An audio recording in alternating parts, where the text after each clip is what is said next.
Hi, 大家好, I'm Alison. Welcome back to my channel. If you like my video, please subscribe, leave a thumbs up, and send to a friend who also want to learn Chinese. For this video, I will read it twice. The first time, I will read it very slowly, and then I will repeat it with normal speed. If you feel that you can understand everything in the first part, you can challenge yourself and listen to the fast version. And don't forget to check out the description below. There I have the material and the flashcard for this story. Are you ready for the listening practice?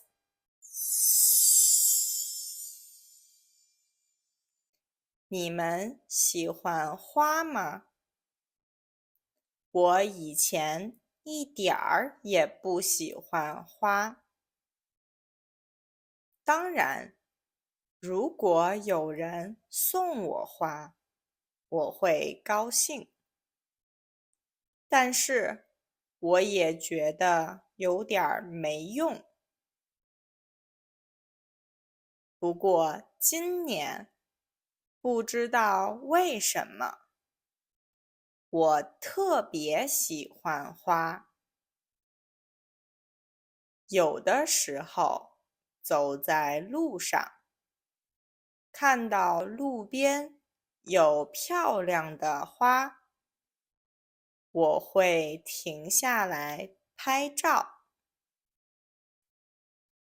路过花店的时候，我也会看看有没有想买的花。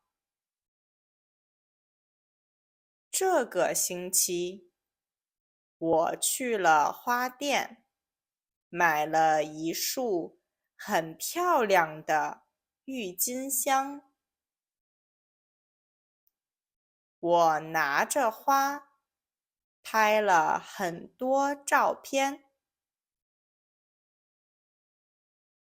我想到，之前看到有人说，什么时候知道自己老了？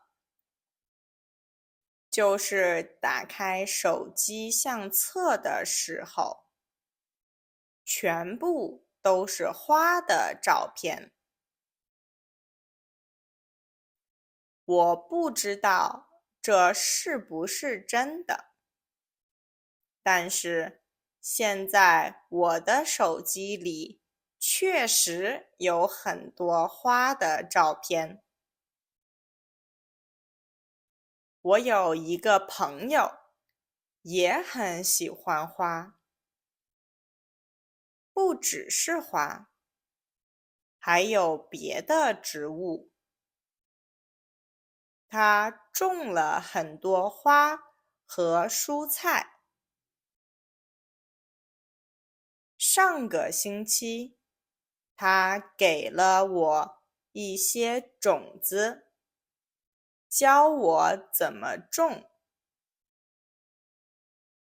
我买了种花要用的土和工具。现在已经把那些种子种在阳台上了，不知道这次能不能成功。你们喜欢花吗？我以前一点儿也不喜欢花。当然，如果有人送我花，我会很高兴。但是我也觉得有点没用。不过今年不知道为什么，我特别喜欢花。有的时候走在路上，看到路边有漂亮的花，我会停下来拍照。路过花店的时候，我也会看看有没有想买的花。这个星期，我去了花店，买了一束很漂亮的郁金香。